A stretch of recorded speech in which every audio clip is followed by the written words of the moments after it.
What's up, y'all? Welcome back to another episode of the Hustle Huddle. I'm here with my boy Christian Roddy and my boy. No Mike, but Jesse Masson over there. You feel me? And I got the Hustle Huddle hat on. You feel me, bro? This kind of cold too. It's a trucker hat. And you know we got the merch coming out soon. Don't holla at me. Well, holla at me. Yes, sir. But yeah, getting into your week. Week is good. A little recap. As you know, we played a little bit of golf this week. We hit up the Farmers Insurance. Saw our boy Hama take it home. That was good. Yeah, and fire. The biggest highlight was my picks were correct. He did get the right picks. Chiefs took it home. Eagles took it home. We're going to see the Eagles versus the Chiefs in Glendale, Arizona.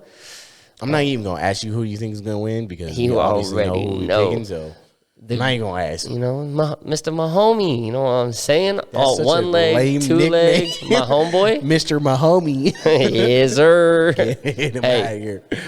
You know, we'll let his play speak. He likes to be humble, regardless whether you're a mayor or a defensive back. He lets his game talk for himself. You're right.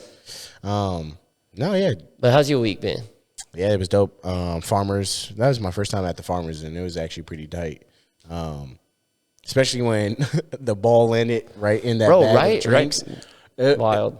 Jesse, so this ball like landed right in the bag, like right in front of us, because we're roped out, and it landed like right in front of us, and it like landed behind like all these drinks. It was like Gatorades and like sodas and shit for like I don't know who the field crew, like the fairway crew.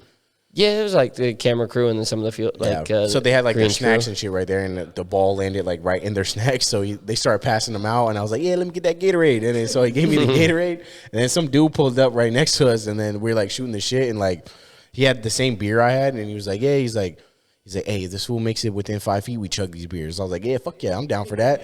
And then we were like super quiet, but like we were still kind of whispering, and he's like, from maybe the dude that's hitting is like from maybe like from me to you. And like his caddy is like where like kind of where Christian is, just like off to the side.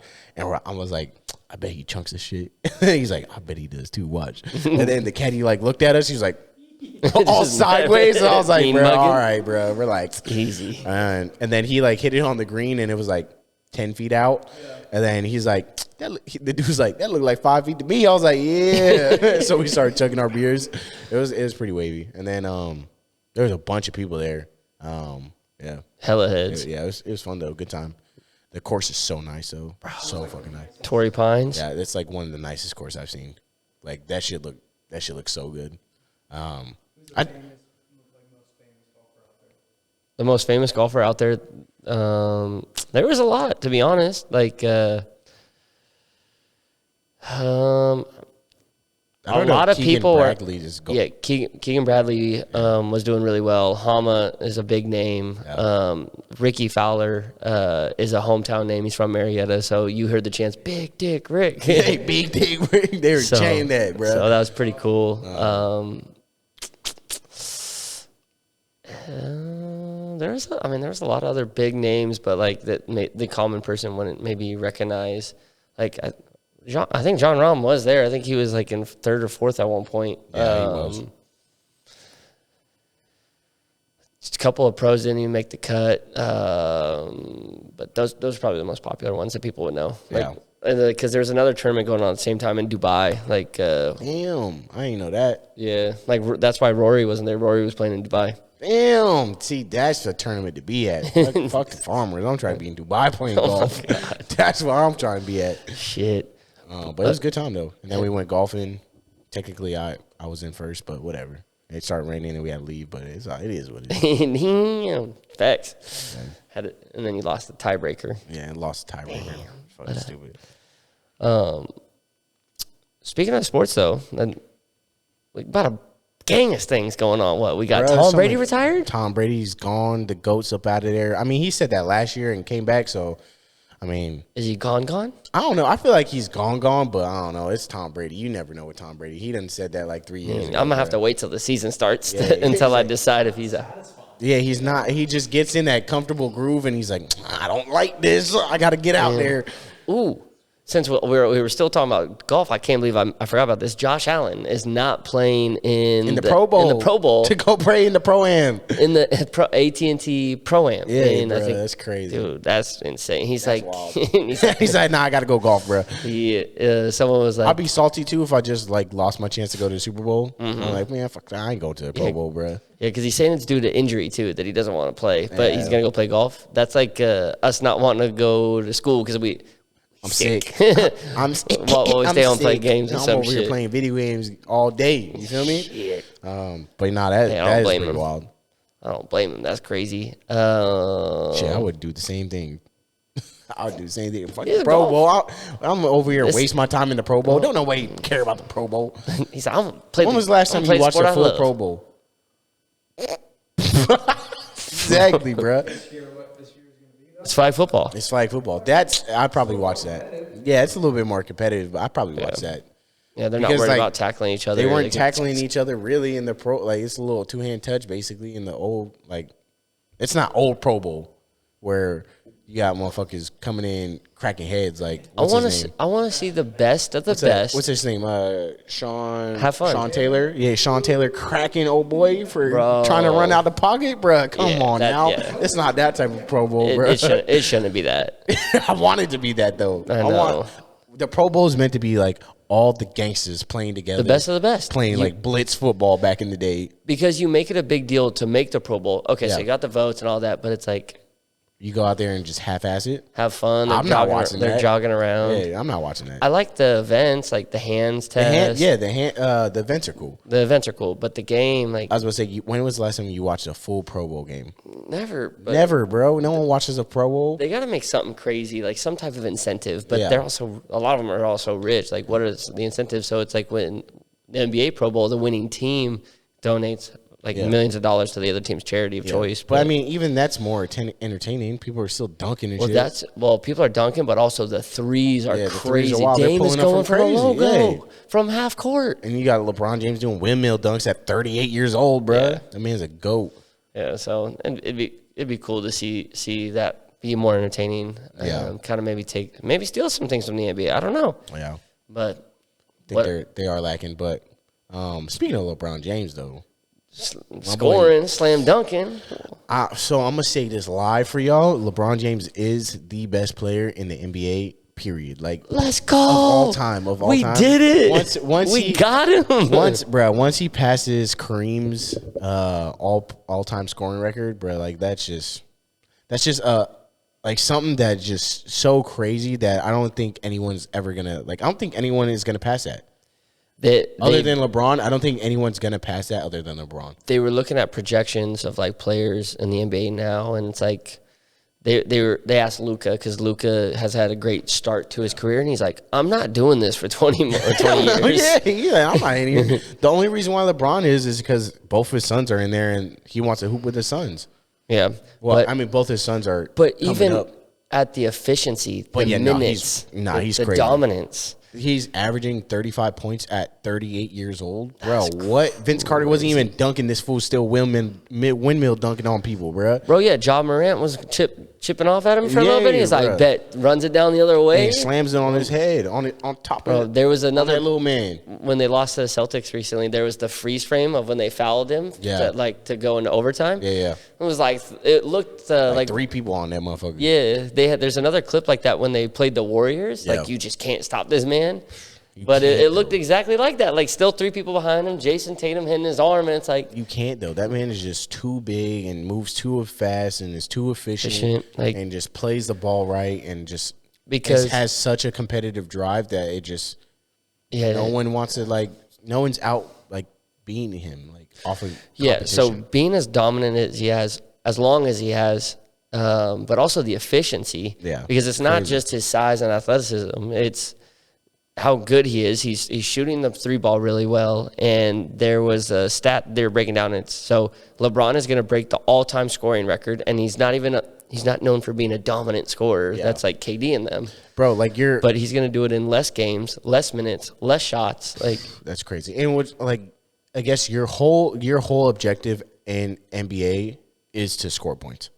There's like your main objective. Score more points. Score more points than the other team. It's not like football where like you're just a defensive player and your main job is just defense. And it's not like golf where like your main job is like, I guess, getting the ball down there in the shortest amount of game as possible. Like there's no defense in that. This is just pure like get points. That's it. That's all you got to do. It's just even if you don't play defense, if you get more points than the other team, you win. That's it. That's kind of the NBA philosophy right now. Exactly. It is. It really is. Like you could literally play no defense as long as you get more scoring points. That's all. And my man is literally doing that. He's about to pass Kareem, which no one thought ever would get passed. I'm upset that they didn't make more hype about because he actually already did beat Kareem. Yeah. If you include postseason, he's already passed him. Yeah, he's already passed him. This is just regular season. This is just regular season. That's what people don't understand is like it's just regular season. And like it took 40 years for this record to get broken. And it's by LeBron James. And not only that, when he finishes his career, he will be the greatest scorer of all time. For sure. He will have the most points scored of all time ever. And he will probably hold that for the rest of his life. Oh, for sure. Yeah. For at least another good 40 years. But the crazy thing is he will be top 10 in blocks, steals, and assists. Oh, 100%. He will be in the top 5 in assists. Yeah. So you have the greatest scorer, and then again, one of the greatest assist man, and again, one of the greatest blockers, one of the greatest players. So not only is this man an offensive force to reckon with. Offensive force. He's also a defensive and all-around great player. Yeah. So that's why I'm like, hats off goes off to him. Because he's for sure going to probably be in the league for like another 3 years. Minimum, probably. Yeah, because he's going to play. He's going to play with both his sons, and I think one of his sons is a sophomore right now. And the crazy thing is he still wants to win. Yeah, and that's what's crazy is because he gets tight when they lose. Like he was kind of pushing the Lakers front office of like get rid of those motherfuckers. I want to either get rid of people or get me up out of here. Send me somewhere that'll win. Yeah, because like what's crazy is like you can see the way he reacts, even like if it is like an overtime foul, like. Vince Carter, like no offense to Vince Carter, but Vince Carter's not getting tight over overtime foul. Like he is and he ain't. Yeah. But like he's not the guy that's like, I guess like the team is like depending on and is like, yo, looking to you to make the overtime. No, LeBron is shot. still that guy. He's still that guy that they are depending on to make the overtime shot. He's playing 40 minutes a game. 40 minutes, damn near 40. You 40 playing 40 minutes, bruh? Come on now. So. And he's averaging 40. He already got 40 on every team in the league, like Kobe. Like that's so gangster, so it's bro. So obviously he is the greatest player of all time. Rookie of the year. He got defensive. Rookie of the year. He's got 4 championships. Yeah, he like 9 straight championships that he appearances. Went to. Yeah, I think he's that's crazy. That man is a GOAT, bro. That's goated. And he's not done. He's not We're done. We're not even talking that like he just retired and like, oh yeah, damn. Like, no, my man literally just got done dropping 48 or like 38 points the other day. Yeah, I love it. Like, come on now. I love it. Yeah. They play the Pelicans next. They play I think the Pelicans tomorrow. I can't remember. Yeah, so with this long level of greatness and when you look at other people that have been great, could they have been great this long? Maybe. Did they do the things that he's been done to take care of himself? Maybe. Like obviously there's a lot of luck, but there's more preparation, there's more care. They say he spends how much on his body? Like $1 million a year. Fuck. Just off of like health and wellness. And I'm sure a lot of these athletes spend tons of money, but like he has a nutritionist, he has a physician, he has people who travel with the team. He wouldn't play with the Lakers unless his rehab guy wasn't on Lakers staff. That's a gangster for that. So like obviously he values every aspect of the game and he's meticulous with it. And again, it's like there's a lot of people who are really gifted that won't spend the time and energy to make sure they're great long term. Yeah. And the recovery is key. So, like, with Kobe is amazing because he was a dog. He has the Mamba mentality. He had a killer assassin instinct. Yeah. But again, like, on the back end of his career, like, sure, he played at 38 too, but he was plagued with injuries. Hey, the Achilles tear. He had something with, fuck his thumb, his toe, his back. You see a motherfucker after a game. My boy got ice all over his body, strapped up, bro. Like Optimus Prime over here. And he would talk about, I'd wake up at freaking 3 a.m., do a workout, eat breakfast, do another workout, nap, rough. then practice with the team. It's rough on your body after a while, bro. Maybe that's why you got all those injuries. Maybe, right? But Yeah, that you wear never and tear, like LeBron's having wear and tear, and we'll maybe see more of this after he's done with the league. But it's like people, there was an interview, they just asked him, and we talked about this on another episode about sleep, but it's like, they're like, hey, what's your sleep routine? He's like, well, last night slept from midnight to 8, woke up at 8, ate breakfast, went back to sleep, took a nap at 8:30, woke up at noon. Like, that man just talked about sleeping. My boy slept 12 hours, 20 hours, bro. Like, that man is getting his recovery in. I guess, yeah. And, like, they woke him up probably, or, like, he woke up because he knows he's got to eat. And then he's like, but I need more of that. Yeah, I need more I'm 40 years old. Give me my I'm 38, bro. I need to chill. I need to recover. I need to get my body rested. Clearly, because I'm over here doing everything for the Lakers, and we still losing. So I need to get some type of rest because I'm getting worked like a dog over here. But yeah, I mean, to like what you're saying, I think that obviously LeBron takes care of himself, and I'm not saying that Kobe doesn't or like Mike doesn't, but I feel like, again, like these athletes take so much time to recognize that like high level sports needs high level maintenance. And that's where a lot of people, I feel like, even like with us, like high level performance needs high level maintenance.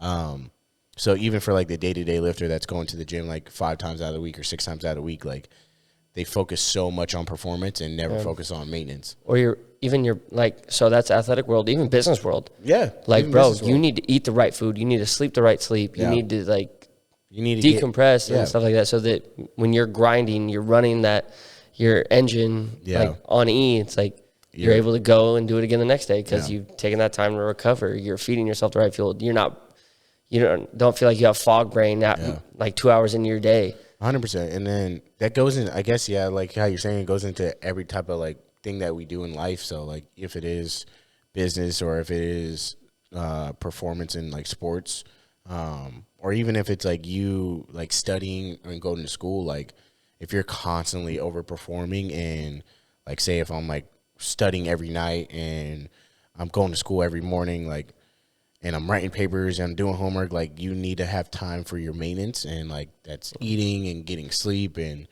also like taking time to decompress and get away from that stuff. I'm not saying that that stuff's not important, but your body and your mental health is also super important. So maintain that. And I think the way you phrased it was really well. You're calling it maintenance because you're not saying like don't do nothing. No, like you're actively maintaining. Like this is still part of the process. Yeah, it's still work. This is. It might not be sexy. Yeah, it's not some like I was up at 4 a.m. I was hustling, but it's like I made an LLC at 4 a.m. Nah, it's not that, bro. But it's still like this is part of the process. 100%, and I think that's where people get so caught up in the process, where they're like, yeah, I'm about the process and I'm about to hustle. And I'm like, bro, like this is a part of the process, and like this is a part of the hustle too. Like you can't just be hustling on E the whole time. Like you gotta hustle and obviously like rest up too. Like you can't just be running around all day. So even though like I said, like LeBron James does spend $1 million on his health a year, and like Kobe probably does the same thing. Michael Jordan, I don't know. I think that fool was. That man was golfing and doing what? Bruh, there's that one story where Mike played like. Oh, he had like 36 beers. He played like 36. Well, he played two rounds of golf, which is 36 holes, and then had like a gang of beers, and then still went and dropped out 40 points on a team that night. I think it was the Magic he was playing. Dude, I think it was in the playoffs too. Bro, that's fucking crazy. See now I gotta double check on the documentary. That's goated too, bro. Like that's why he's always gonna be in the GOAT category. Like ain't nobody doing that, bro. That's crazy. Still different. And he just, I guarantee he probably just sauced up half his games. And but yeah, I mean, going back to why LeBron James is a GOAT too is like I didn't want to like discredit him for this, but like also what he does off the court is like a big impactful thing in like the community, and he like makes a bunch of schools and a bunch of charity events, and like he's done so much for like the game of basketball, and like with his name, with his greatness, with his and it's crazy. Resources. So like him on and off the court is like amazing. He's an amazing person. I'm not saying Mike ain't doing nothing, but I've heard Mike is a dickhead. I ain't gonna lie to you. Hey, I've heard that a couple times. So, but that's obviously I ain't never met Michael Jordan. So I'm just going off of what I see on like people's interviews about Michael Jordan. So, but yeah, but I mean, going back to the health is super important too. So if you want to be a GOAT, take care of yourself. Take care of yourself. Maintain it. Damn it. God damn it. But also don't forget that hustle. Just remember, maintenance is a part of the hustle, baby. And hustle is the only controllable pillar of success, God damn it. And we appreciate y'all rocking with us. And if you're listening to us while you were recovering, subscribe, like, don't be afraid to do none of that. And go over to our YouTube and see the video version. Yay. And then you can come peep this hat that we got coming out here pretty soon. Go ahead, holla at that. You know, you see the fresh vibes. And I got some more coming out, so just be ready for it. Appreciate y'all. See you next week.